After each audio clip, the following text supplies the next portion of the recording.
Shalom, saudara. Kesaksian ini bukan kesaksian yang pertama, jadi ada kesaksian yang pertama dan kedua dari Mbak Priscilla, dan kita lanjut sekarang dengan kesaksian yang berikutnya. Mbak Priscilla, setelah mobil tadi Ford Fiesta bisa over leasing, kemudian mobil Audi tadi bisa terjual, apa yang kamu lakukan? Di satu sisi saya merasa bersyukur karena hutang-hutang saya lunas. Kemudian di sisi lain saya sudah nggak punya uang. Untuk makan pun tidak punya, Bu. Uang 5.000, 10.000 pun tidak ada di dompet.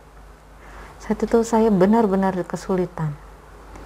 Dan keluarga yang mengerti saya percaya akan Tuhan Yesus, semua menghindar, Bu. Semua menjauhi saya merasa dikucilkan saat itu. Dan bahkan sampai sekarang ya? Ya, tetangga pun ya, Bu, ya juga karena saya mungkin sudah dianggap murtad gitu, Bu. Karena lingkungan kami, lingkungan Muslim, mereka memusuhi saya. Jadi tidak ada orang saat itu untuk selain Bu Linda untuk membantu saya. Tapi saya saat itu berpikir saya tidak mungkin memberikan beban kepada Bu Linda secara terus-menerus. Saya harus berusaha. Kemudian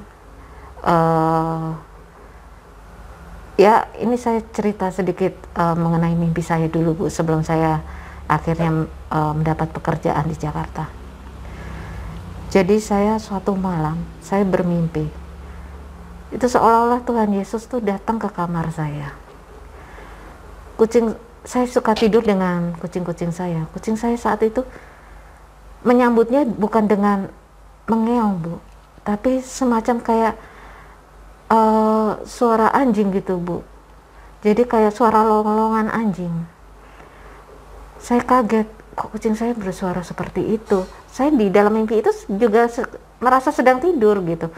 Kemudian ada sesosok yang masuk ke kamar saya. Kalau dari paras, dari segala rupa, itu Tuhan Yesus, Bu. Saya yakin itu Tuhan Yesus. Saya mengeluh kepada Dia, Tuhan, kenapa saya seperti ini? Apa yang terjadi terhadap kehidupan saya? Kenapa ada orang yang begitu jahat kepada saya? Kemudian Tuhan Yesus berbicara kepada saya, ampuni dia. Saya saat itu menolak dan bicara kepada Tuhan Yesus, Tuhan, gimana mengampuni dia? Sedangkan dia sudah menghancurkan kehidupan saya, kehidupan keluarga besar saya semua. Bagaimana saya mengampuni dia? Seharusnya Tuhan menghukum dia. Dalam mimpi saya berteriak seperti itu kepada Tuhan. Saya merasa seharusnya Tuhan saya tidak mengampuni. Karena saya ingat sekali dalam ajaran agama saya yang dulu, mata dibalas dengan mata, tangan dibalas dengan tangan. Semua ada gitu, ada pembalasan. Tapi berkali-kali Tuhan bilang ampuni dia. Berkali-kali pula saya menolak saat itu. Sampai saat itu Tuhan bicara kepada saya mengampuni orang-orang yang akan bersalah kepada saya. Saya tahu ada beberapa orang yang menunggu saya di ujung jalan. Dia bicara seperti itu. Saya kan bingung, Bu. Emang Tuhan tuh ada apa gitu kan? Kok dia sudah mengampuni orang-orang yang belum melakukan kesalahan kepada dia? Ada orang-orang, tapi saya mendengar derita saya, jadi dia dengar. Kemudian dia bisa belok, Bu. Bisa belok ke rumah saya dan masuk ke kamar saya. Itu. Dan berkali-kali pula dia bilang, ampuni dia. Terus sejenak saya tertegun. Oh, Tuhan aja bisa mengampuni orang yang belum bersalah kepada dia. Kenapa saya yang seorang manusia biasa aja tidak bisa mengampuni? Gitu. Terus Tuhan berjanji kepada saya, ampuni dia, kamu akan semuanya akan saya kembalikan kepada kamu, dia bilang gitu. Setelah itu Tuhan Yesus itu pergi meninggalkan saya, dan kucing saya lagi-lagi seperti melonglong, Bu, bukan mengiong, Bu, melonglong. Jadi itu kayak menghantarkan dia keluar dari kamar saya. Nah, di saat itu saya terbangun, Bu, dan saya kaget, itu kucing saya masih melolong. Saya bangun, itu kucing itu masih melonglong gitu. Mana mungkin, Bu, kucing kan seharusnya mengiong. Iya, itu siapa tadi yang datang? Itu benar-benar saya merasa itu Tuhan Yesus. Makanya sejak itu saya mengampuni dia, Bu. Udah saya, Tuhan tolong berikan kekuatanmu kepadaku untuk mengampuni orang itu. Saya berdoa seperti itu. Kemudian esok harinya ada teman saya telepon dari Jakarta menawari saya pekerjaan. Haleluya. Haleluya. Akhirnya saya pergi ke Jakarta, Bu, untuk bekerja. Sampai pada akhirnya tahun kemarin ada pengurangan besar-besaran karena pandemi COVID ini, Bu. Saya termasuk di dalamnya. Kemudian saya pulang ke Semarang. Saya tanya kepada Tuhan, Tuhan, kenapa kalau lakukan ini, Tuhan? Kenapa saya pulang kembali ke rumah? Karena saya harus menghidupi ibu saya, gitu kan. Saya harus menghidupi ekonomi keluarga saya. Kemudian sekitar 1 bulan kemudian ibu saya sakit. Ternyata beliau mengidap kanker. Saya selama pulang dari Jakarta, akhirnya full waktu saya untuk bolak-balik nganterin ibu saya ke rumah sakit, menemani beliau sampai akhir hayat.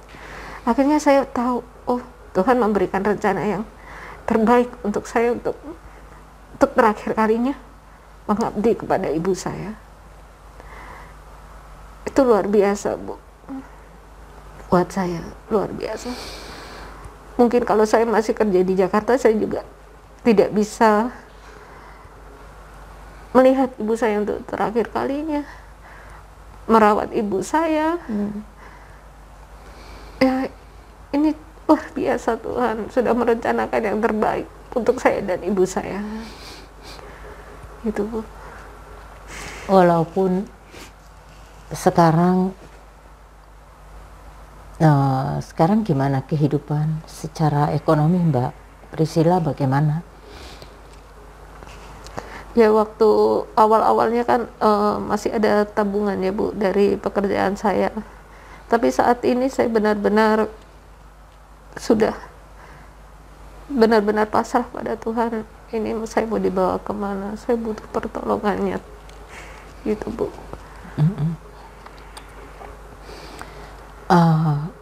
Mbak Priscilla, Tuhan itu baik loh. Dia Bapa yang baik. Tuhan Yesus itu Bapa yang baik.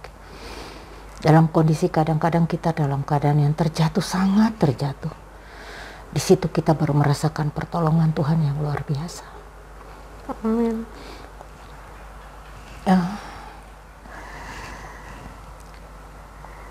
Saya juga mengerti kondisimu saat ini seperti itu ya. Sampai jujur saudara, saya tidak bisa berkata-kata kalau mengenai kehidupan dia sekarang yang sangat-sangat sulit ya, dalam kondisi yang sangat kejepit, di usia yang tidak muda lagi, karena usianya sudah 5 berapa? Ya, setengah abad, 50. Sudah 50 ya, sudah 50 ya, sudah nggak muda lagi untuk bekerja di kantoran gitu. Saat yang sulit dengan masa COVID ini juga luar biasa hantaman ya, tapi saya percaya Tuhan itu Allah yang dahsyat, Allah yang ajaib. Tuhan Yesus itu ajaib. Amin. Kalau dulu dia pernah menolong kamu, Mbak Priscilla, di saat kamu kondisi yang sama seperti begini, di titik minus bahkan ya, Tuhan pernah menolong kamu. Tuhan yang sama itu juga yang akan menolongmu. Karena firman-Nya begini, ketika Dia yang membuka pintu, tidak ada seorang pun dapat menutupnya. Dan ketika Dia mengangkat, tidak ada seorang pun dapat merendahkan. Percayakan firman Tuhan. Amin. Dan hidupi itu dalam kehidupanmu.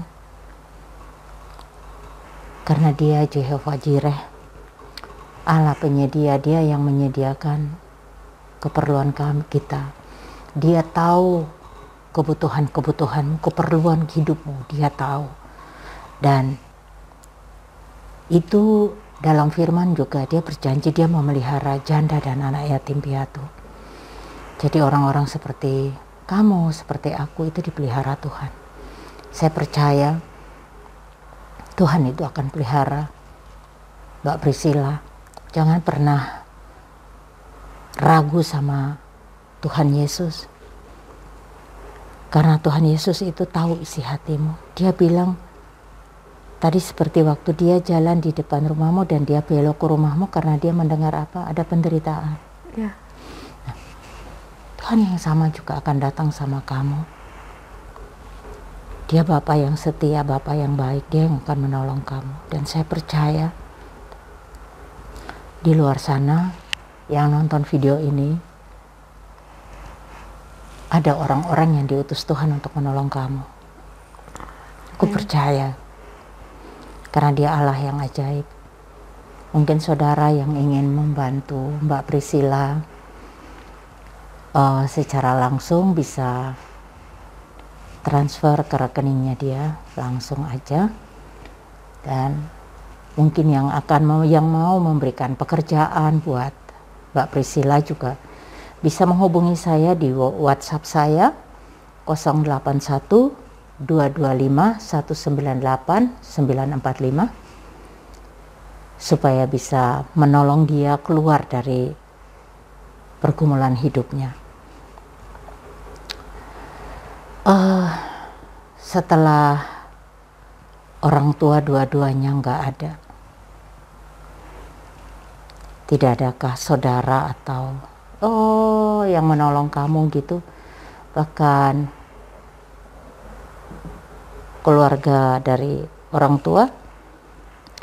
Ya karena mereka sudah tahu saya seorang yang murtad gitu.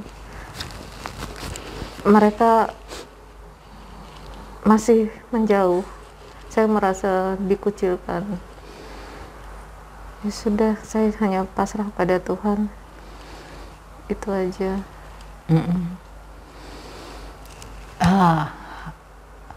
Kejadian yang paling aku agak gimana ya perasaannya ketika ibu meninggal dan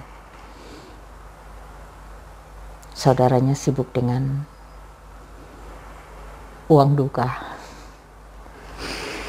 Itu hal yang sama, jadi ada uang duka yang untuk keperluan almarhum malah diambil semuanya ya. Digunakan keluarga lain. Digunakan untuk keluarga mereka malah yang hidup malah. Saya juga pernah mengalami itu Mbak Priscilla. Ketika kakak saya meninggal, ada juga, jadi kita tuh punya ya saya bilang kesamaan. Iya banyak kesamaan ya. Jadi ada ponakan saya juga yang kakak saya tuh kan nggak punya istri, nggak punya anak kan. Kakak saya belum meninggal tuh, ini salah satu ponakan tuh sudah ngangkat-ngangkat barangnya semua dari rumah gitu ya. Bahkan rekening bank milik almarhum itu diembat juga, ATM, buku rekening semua diambil sama dia. Itu sampai kita minta baik-baik nggak mau, malah ngancam. Sampai urusan ke polisi loh, ngisin-ngisini tenan. Lucunya lagi di kantor polisi di Polres ya. Di Polres Jayapura. Biar Kapolres Jayapura tahu tuh anak buahnya seperti apa. Di Jayapura tuh, di Polres Jayapura. Kebetulan kakak saya meninggal di Jayapura. Ponakan saya juga tinggal di Jayapura. Itu tahu nggak? Sampai rame di Polres karena ada keluarga lain, keluarga saya yang dekat, keluarga dekat masih sepupu, ikut sama saya karena kan masalah di Polres ya, dengan adik bungsu saya juga ikut, ponakan saya juga ikut. Itu sampai rame. Jadi ponakan ini dia bawa, jadi mungkin dia sudah kong kali kong sama polisi, padahal dia udah uang tuh, bahkan asuransi almarhum itu diklaim dia.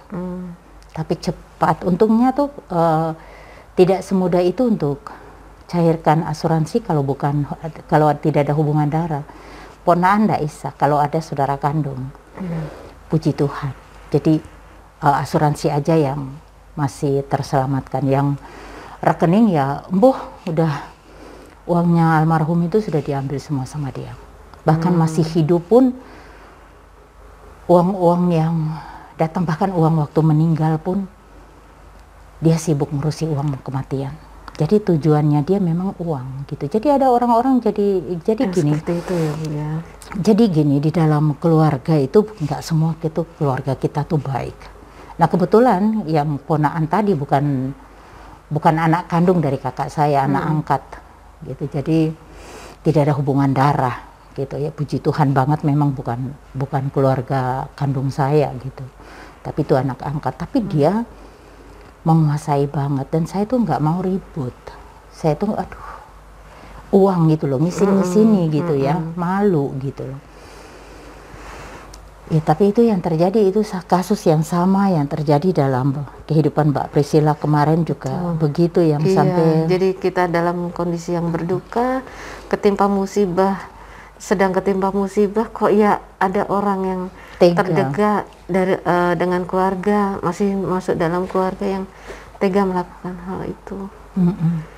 Itu padahal uang itu bisa membantu untuk membuat kicing dan lain-lain ya, tapi ya sudah, itu yang terjadi. Ya, kami hanya mengikhlaskan aja, Bu. Saya bilang sama Mbak Priscilla untuk ya harus ampuni aja. Saya pun demikian, saya ampuni.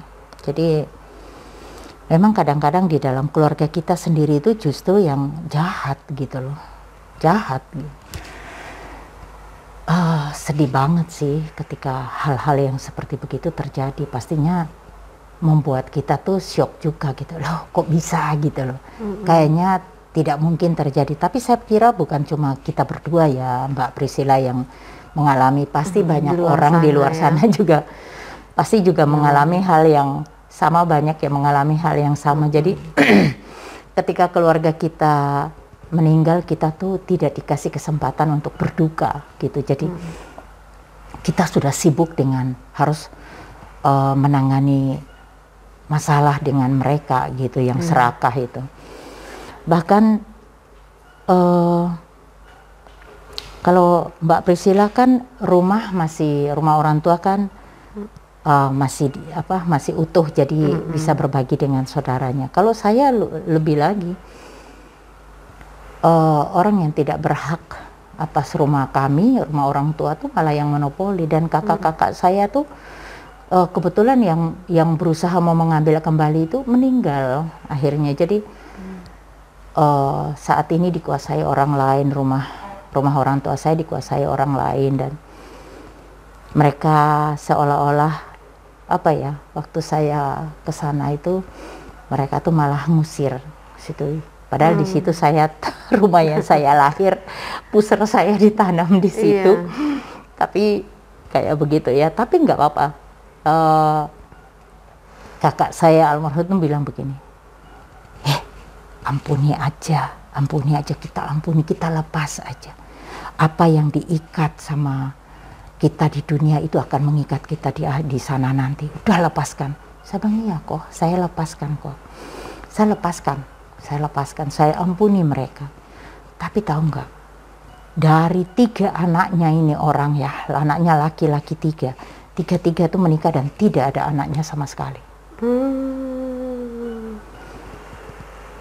Sama sekali tidak. tidak mendapat turunan gitu.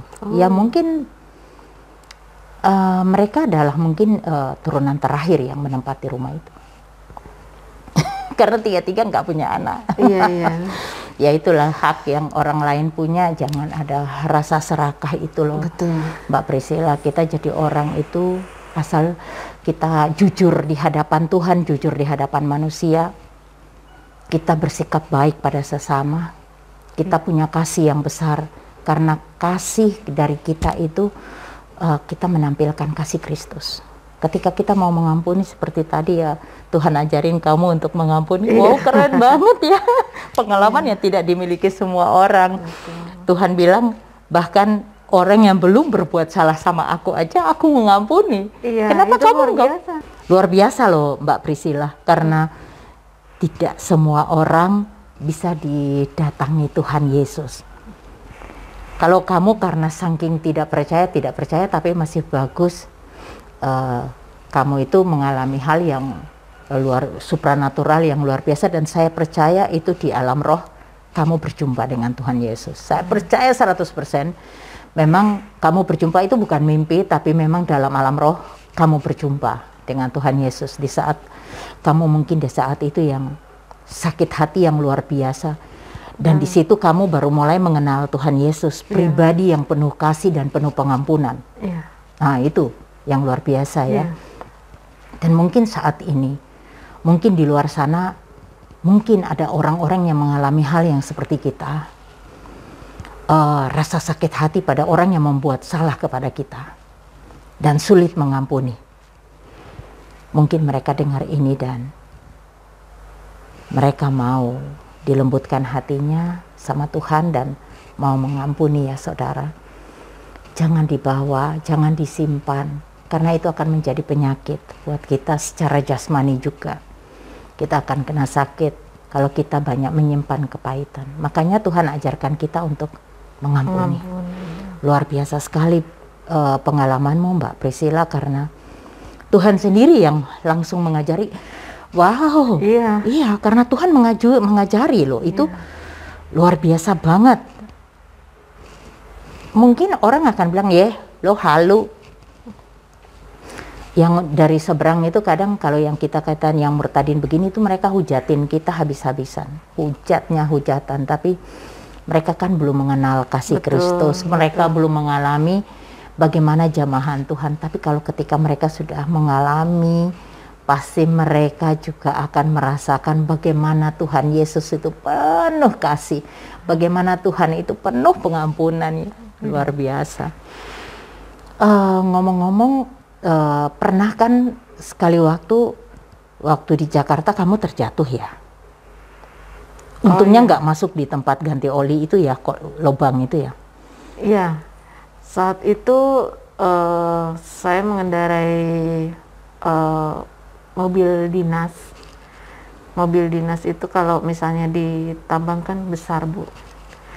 Saat itu juga pagi itu saya ke bengkel Bu, karena ada yang harus saya ganti oli dan lain sebagainya. Kemudian ada telepon dari kantor pusat kalau mau ada meeting.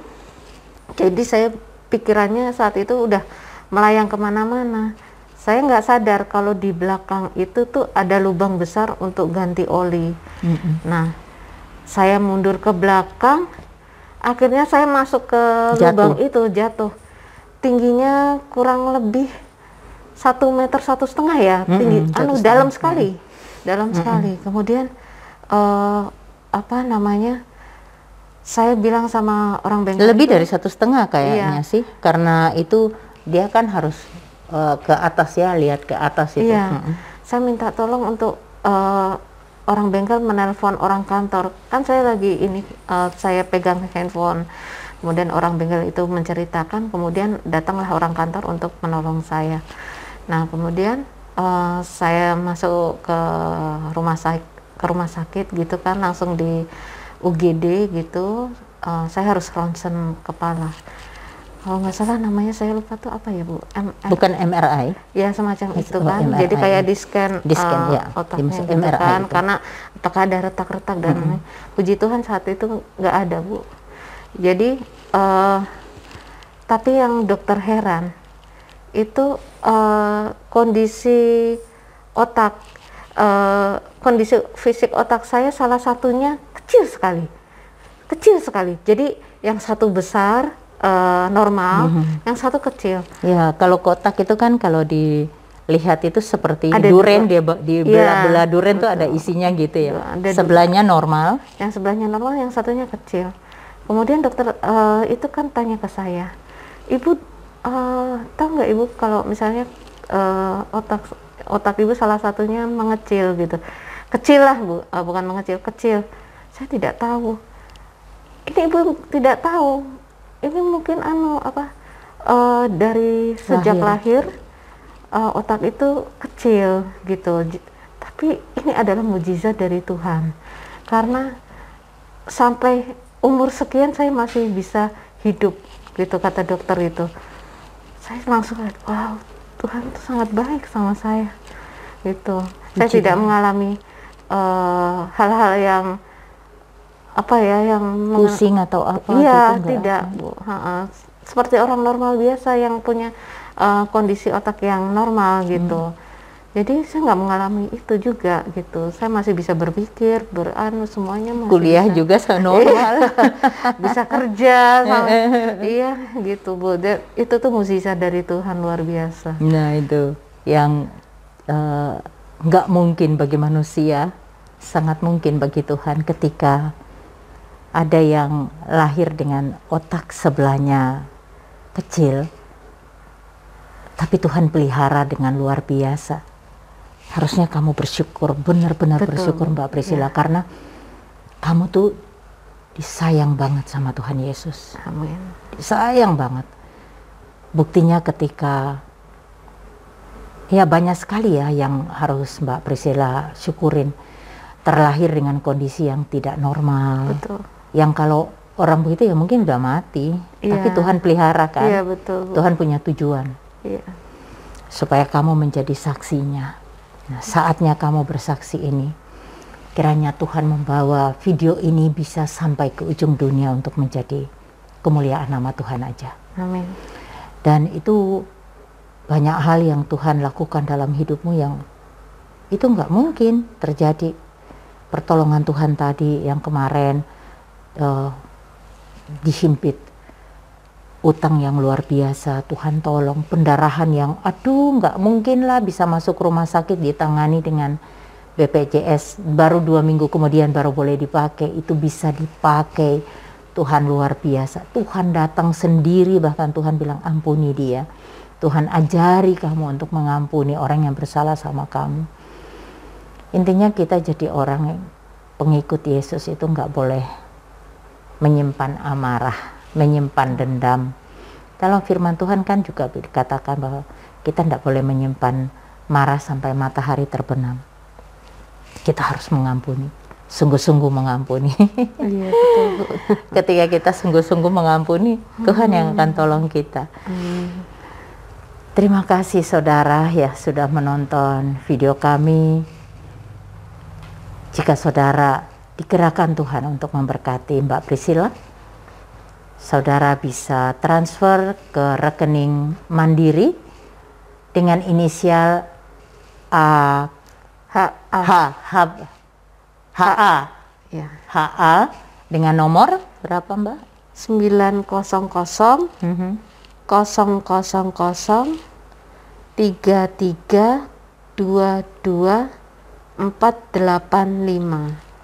Kiranya saudara yang sudah digerakkan Tuhan untuk memberkati Mbak Priscilla bisa transfer langsung. Kalau saudara mungkin ingin membantu Mbak Priscilla dengan pekerjaan, saudara bisa hubungi saya di WhatsApp 081 225 198 945. Ini adalah nomor telepon pelayanan kami.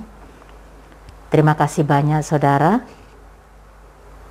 Jangan lupa di like dan subscribe video ini dan bantu share video ini agar video ini juga bisa menjadi berkat bagi banyak orang.